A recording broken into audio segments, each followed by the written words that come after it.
Dr. Lisa Martinez nervously checked her watch for the third time in 5 minutes.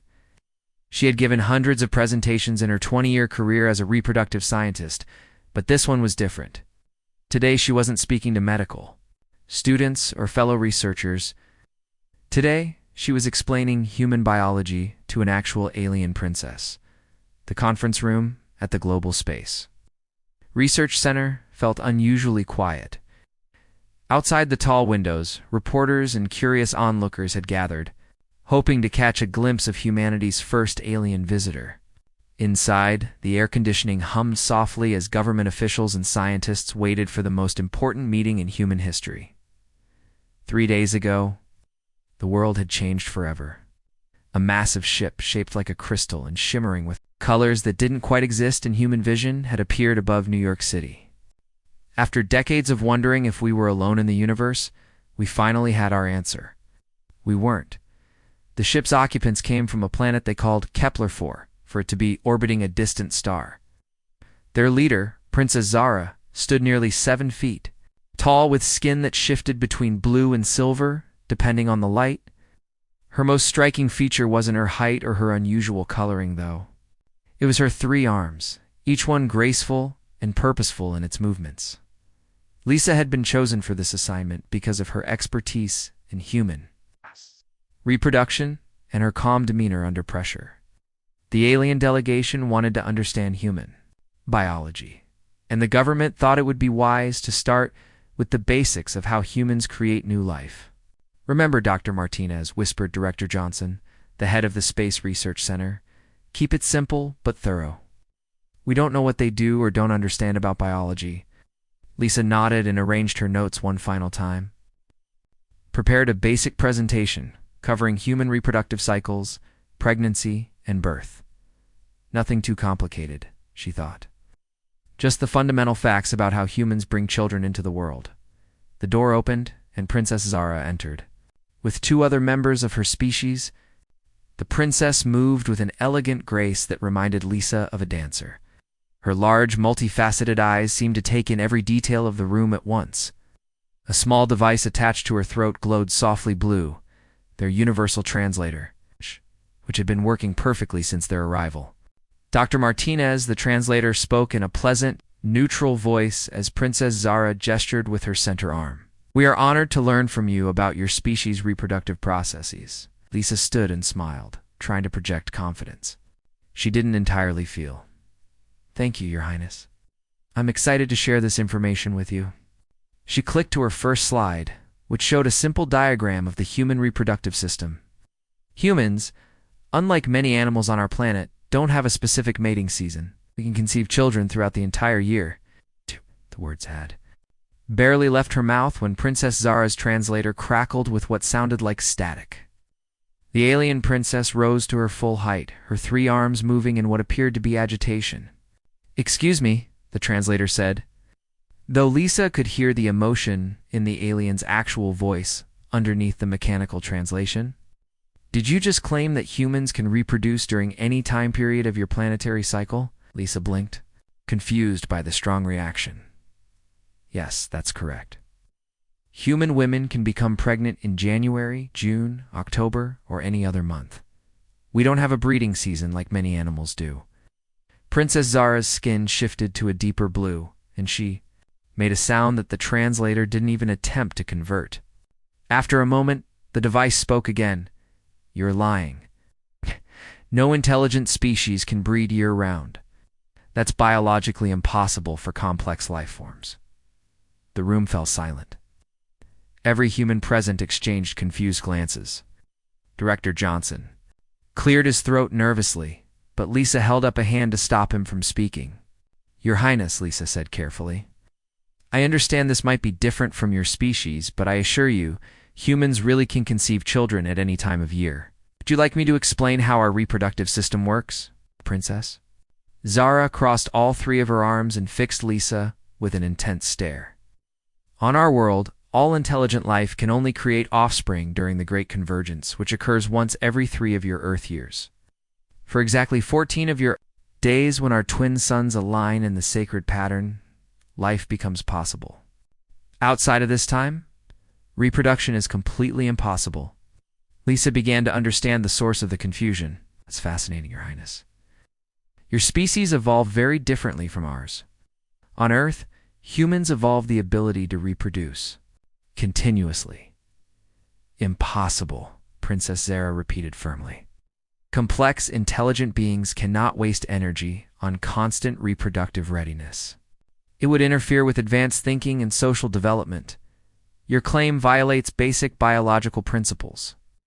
Dr. Peterson, the elderly anthropologist sitting near the back of the room, leaned forward. Your Highness, perhaps our species developed under different evolutionary pressures. What Dr. Martinez is telling you is absolutely true for humans. Princess Zara turned her attention to Dr. Peterson. You support this claim?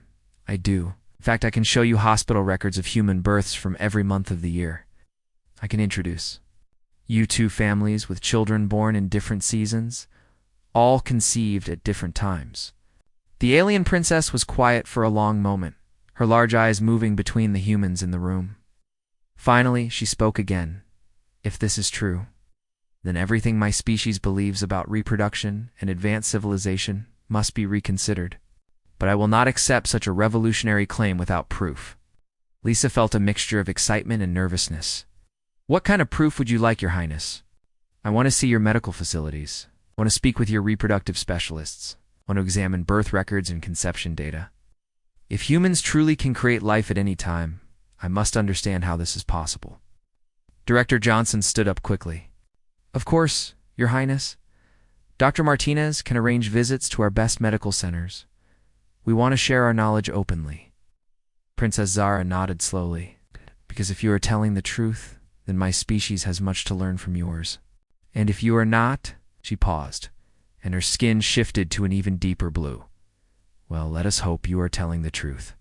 Lisa realized that this simple biology presentation had become something much bigger. She wasn't just explaining human reproduction anymore.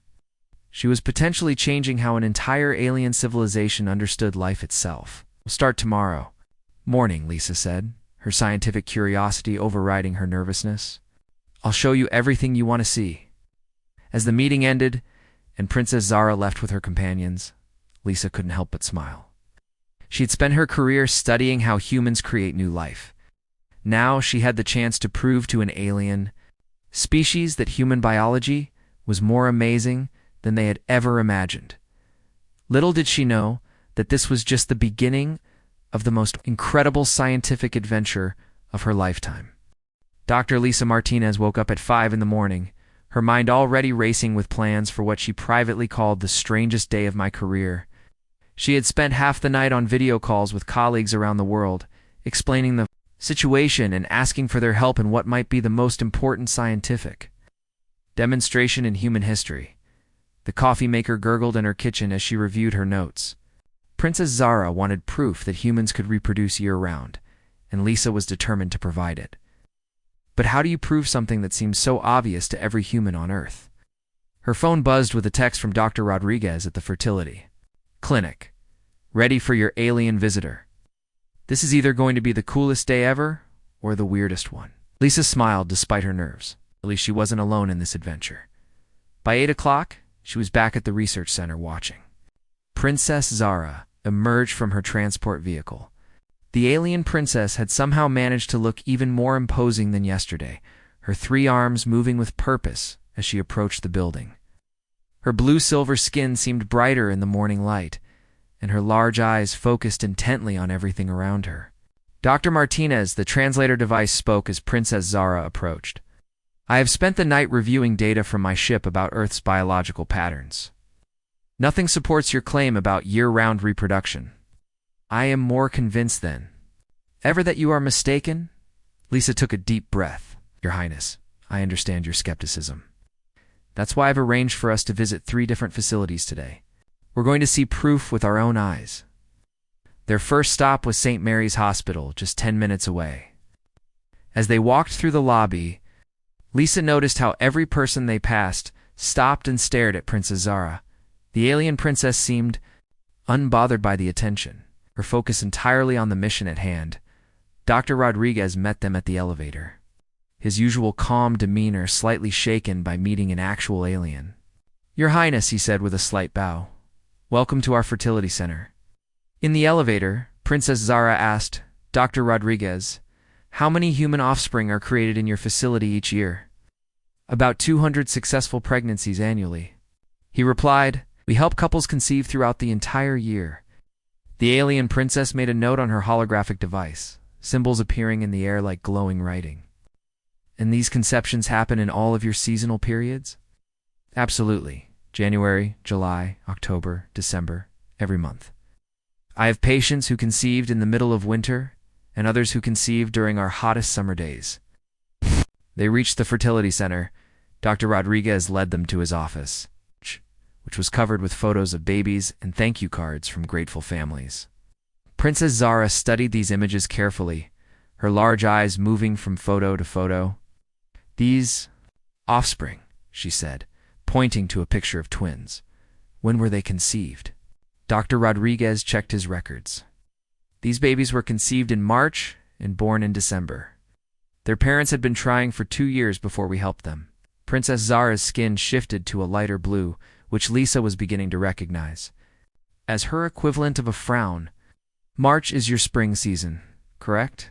Not a traditional reproductive time for most Earth species?" "That's right," Dr. Rodriguez confirmed. "But humans don't follow traditional animal patterns. We can help couples conceive any month they want to try." They spent an hour looking at conception records, birth certificates, and medical charts. Dr. Rodriguez showed them statistics proving that babies were born in every month of the year, meaning conception had happened across all seasons.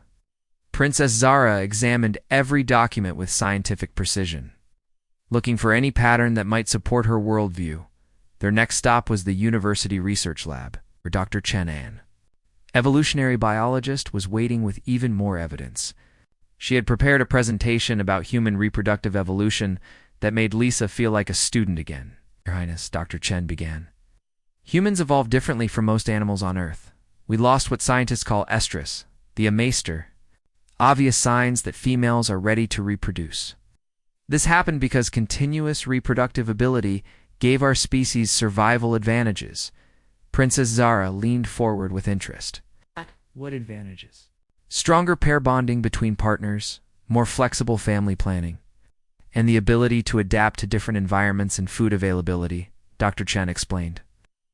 "Unlike animals that must reproduce during specific seasons, humans could time their reproduction based on resources and safety." The alien princess was quiet for several minutes, processing this information. Finally, she spoke. "On our world, the great convergence creates unity.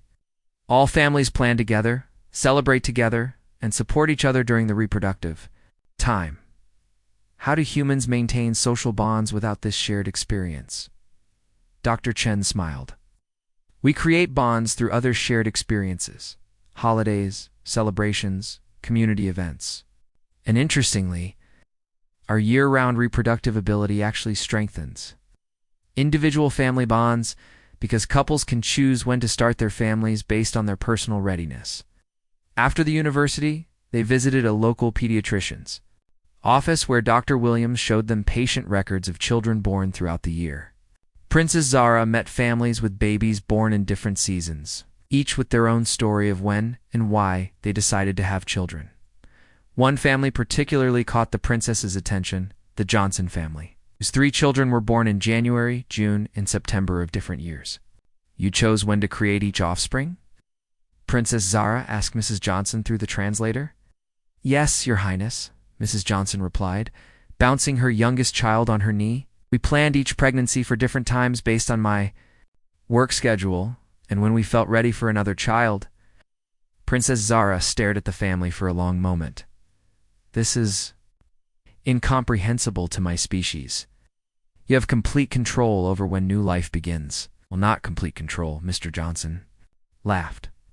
"Sometimes nature has its own timeline. But yes, we can try for a baby whenever we want to." As they drove back to the research center, Princess Zara was unusually quiet. Her skin had shifted to a pale, almost silver color that Lisa hadn't seen before. "Your Highness," Lisa said gently, What are you thinking?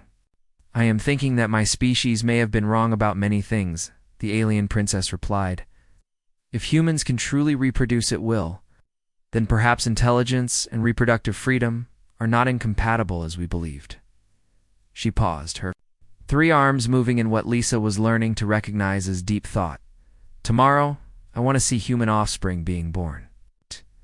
I want to witness this impossible process happening during what my species would consider a dead reproductive period. Lisa nodded.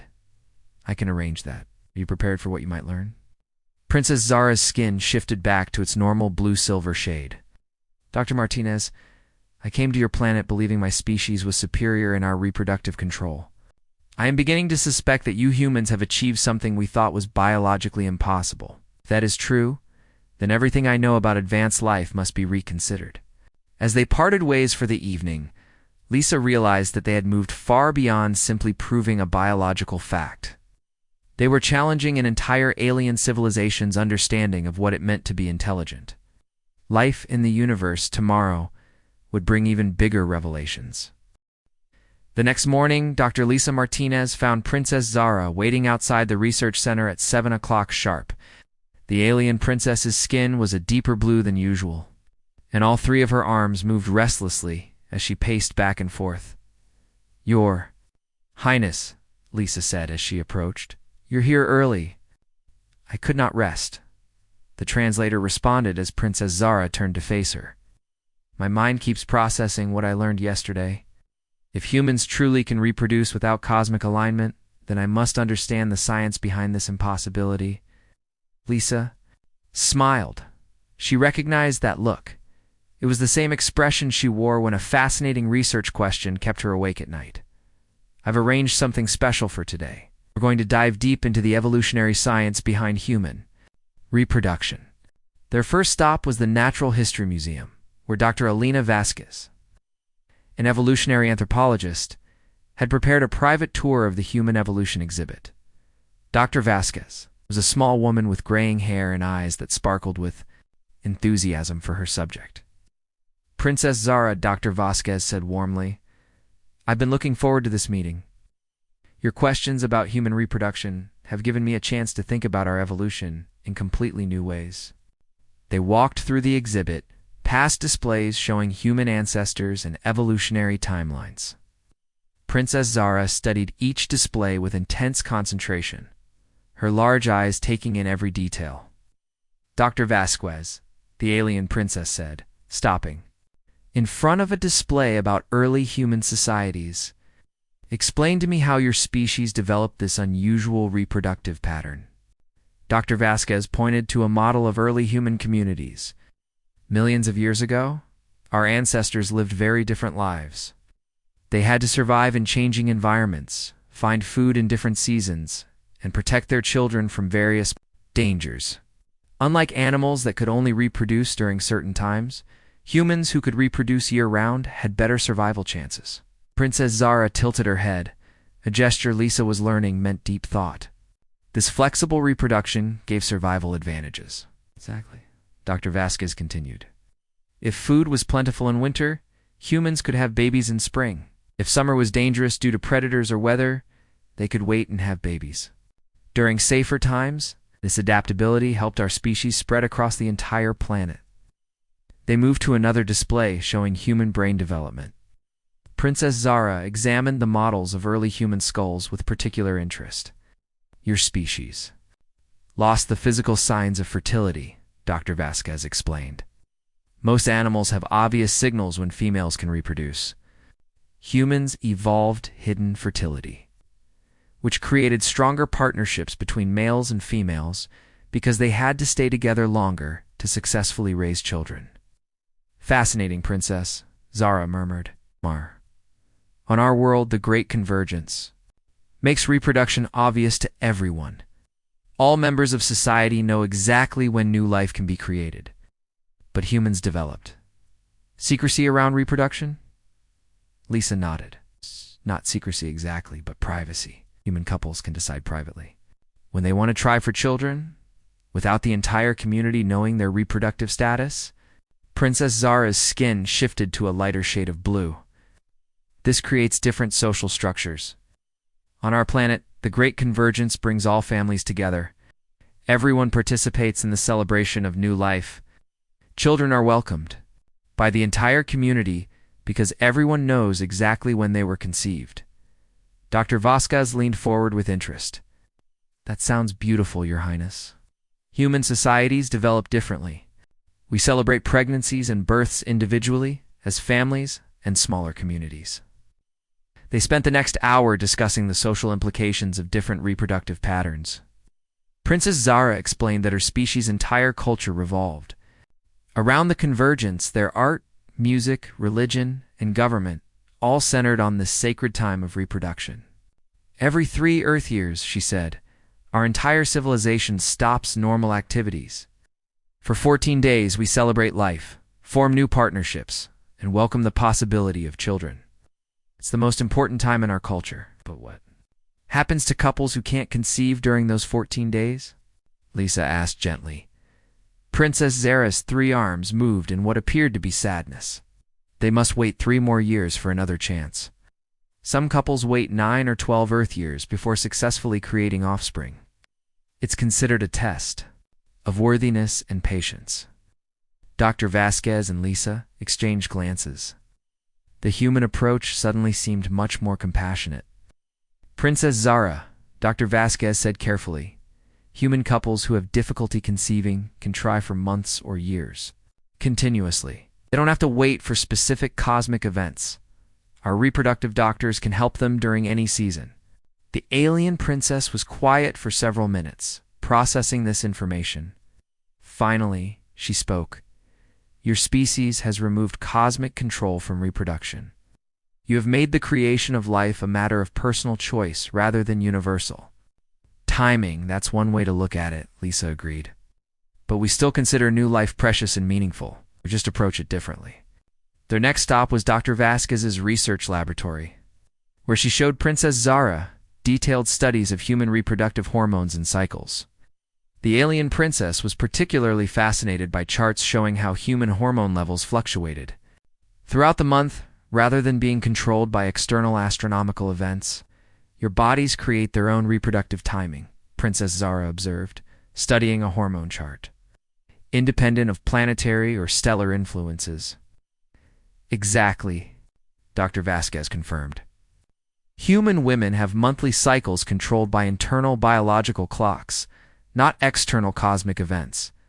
Princess Zara examined microscopic images of human reproductive cells, comparing them to data from her own species that she accessed through her holographic device.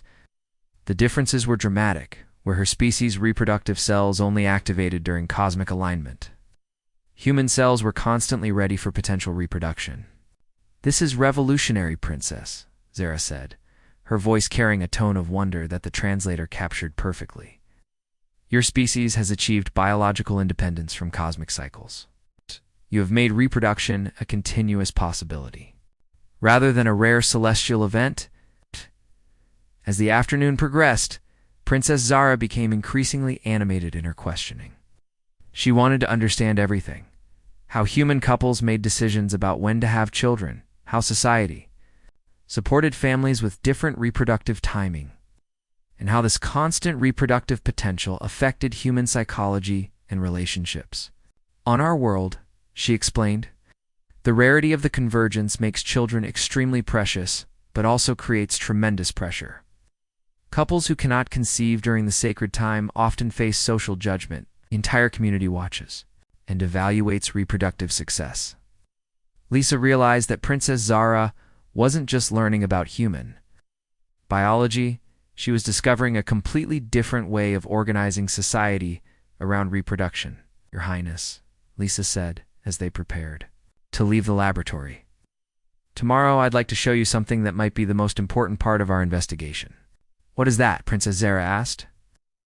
I want you to see human babies being born during what your species would consider an impossible time for reproduction. I want you to witness the moment when human life begins, happening naturally in the middle of an ordinary week with no cosmic alignment required. Princess Zara's skin shifted through several shades of blue before settling on a color Lisa had never seen before, a deep, thoughtful purple blue. Yes, the alien princess said firmly. I must see this impossible birth with my own eyes. Dr. Lisa Martinez had called ahead to prepare the staff at Metro General Hospital. But nothing could have really prepared them for the sight of Princess Zara walking through their corridors. The 7-foot-tall alien princess, with her shimmering blue skin and 3 graceful arms, drew amazed stares from everyone they passed. Your Highness, said Dr. Patricia Williams, the head of the maternity ward, as she greeted them at the elevator. We're honored to have you visit our department. Understand you want to observe human births? Princess Zara nodded, her large, multifaceted eyes already scanning the hospital environment. Dr. Williams, I need to witness the creation of human life during what my species would consider a biologically impossible time period. Dr. Williams smiled warmly. Well, you're in luck. We have 3 mothers in labor right now, and all of their babies were conceived during different seasons of the year. As they walked toward the maternity ward, Lisa noticed how Princess Zara's skin color kept shifting between different shades of blue. She was learning to read these color changes as emotional states. And right now, the alien princess seemed to be cycling between curiosity, nervousness, and excitement. They stopped first at the nurse's station, where Dr. Williams pulled up patient information on her computer. Our first mother, Mrs. Garcia, is expecting her baby any minute now. This little one was conceived in May, during your spring season, when most Earth animals wouldn't typically reproduce. Princess Zara leaned forward to study the charts. And this conception happened naturally, without any artificial timing or cosmic intervention? Completely natural, Dr. Williams confirmed. Mrs. Garcia and her husband simply decided they were ready to start a family. It was actually a surprise pregnancy. They weren't even trying at that specific time. They moved to the first delivery room, where Mrs. Garcia was in the final stages of labor. Her husband held her hand while a team of nurses prepared for the birth. Princess Zara watched from a respectful distance, her translator device humming softly as she asked whispered questions. The pain she's experiencing, Princess Zara asked Lisa quietly, is this normal for human birth? Yes, it's part of the natural process, Lisa replied. But look at her face. See the determination and joy mixed with the discomfort? Human mothers often describe birth as the most challenging but rewarding experience of their lives.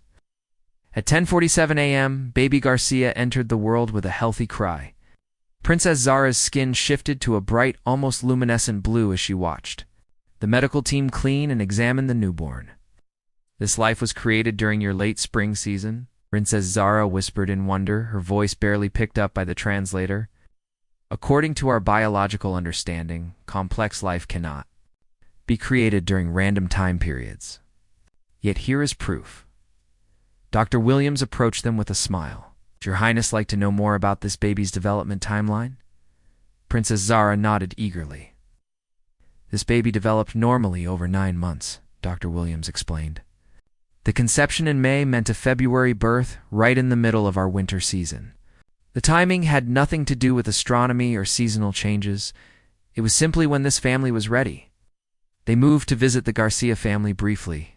Mrs. Garcia, tired but glowing with happiness, held her newborn son while her husband beamed. With pride? Congratulations, Princess Zara said through her translator, her voice gentler than Lisa had heard before. Your offspring is beautiful.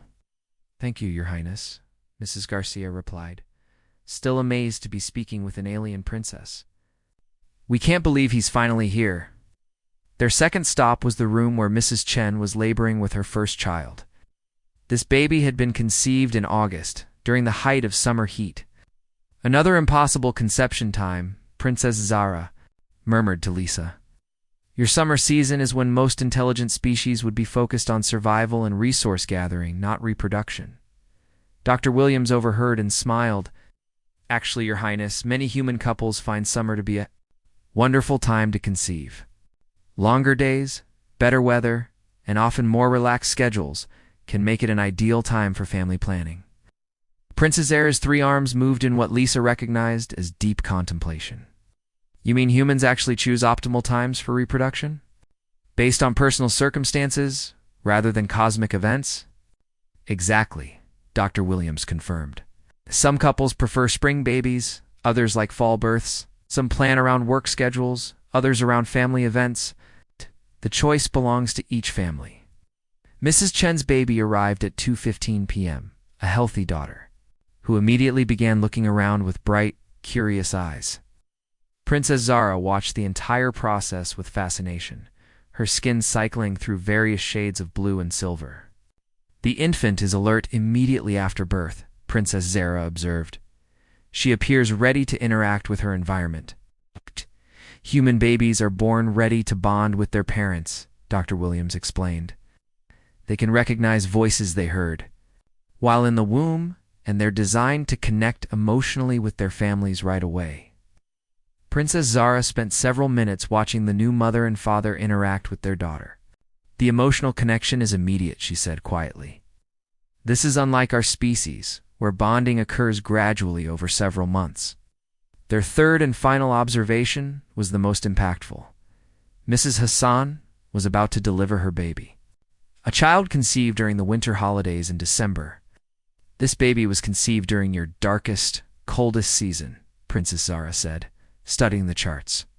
When most life forms would be in survival mode, focused entirely on staying alive, until better conditions return. Actually, Mrs. Hassan said from her hospital bed, overhearing the conversation, we conceived during Christmas week. It was such a joyful, loving time with family that we decided we were ready to add to our family. Princess Zara's skin shifted to a color Lisa had never seen before, a warm golden blue that seemed to glow from within. You created life from joy and love, Princess Zara said, her voice filled with wonder. It's not from biological necessity or cosmic timing, but from emotional readiness and celebration. Baby Hassan arrived at 6:33 p.m., completing a day that had shown Princess Zara 3 births, representing 3 different seasons of conception. As she watched the Hassan family celebrate their new arrival, tears began forming in the alien princess's large, complex eyes. Your species has achieved something my people believed was impossible, Princess Zara said to Lisa as they prepared to leave the hospital. You have separated reproduction from cosmic control and made it an expression of love, choice, and personal readiness. Dr. Williams walked them to the elevator. Your Highness, what you've witnessed today happens every day in hospitals around the world. Human babies are born in every season, conceived in every month, all because their parents chose. When they were ready to bring new life into the world, as they rode the elevator down, Princess Zara was unusually quiet. Her skin had settled into a soft, thoughtful blue-green color. Dr. Martinez, she finally said, I came to your planet believing that cosmic timing was necessary for intelligent reproduction. I thought your claims about year-round conception were either lies or signs of primitive biology. She paused, looking directly at Lisa. I was wrong. Your species has evolved beyond cosmic dependency. You have made reproduction a conscious choice, rather than a celestial accident. This is not primitive. This is the most advanced approach to creating life that I have ever encountered. Lisa smiled, feeling a mix of pride in her species and sympathy for Princess Zara's changing worldview. Your Highness, different doesn't mean better or worse. Your species' approach has its own beauty and meaning, perhaps Princess Zara replied. But what I witnessed today has changed how I understand intelligence, evolution, and the nature of advanced civilization. Tomorrow, I must decide what to tell my people about what I have learned on your world. As they left the hospital, Lisa realized that Princess Zara had experienced more than just a lesson in human biology. She had witnessed a completely different way of thinking about life, love, and the creation of new generations. 6 weeks had passed since Princess Zara first declared that humans were lying about year-round reproduction. Now she stood in the most important room on Earth, the main assembly hall of the United Nations. Representatives from every country sat in their designated seats. While millions more watched the live broadcast around the world, Dr. Lisa Martinez stood beside the alien princess, hardly believing how much had changed since that first awkward meeting at the research center. Princess Zara's skin had settled into a calm, confident blue-silver shade, and her 3 arms moved with the graceful purpose Lisa had come to recognize as deep determination. Ladies and gentlemen, the UN Secretary General announced, Princess Zara of Kepler 442b will now address the General Assembly. The hall fell completely silent. Princess Zara stepped forward to the podium, her 7-foot frame commanding attention even without her speaking. Her translator device glowed softly. As she began, representatives of Earth, her voice carried clearly through the translation system.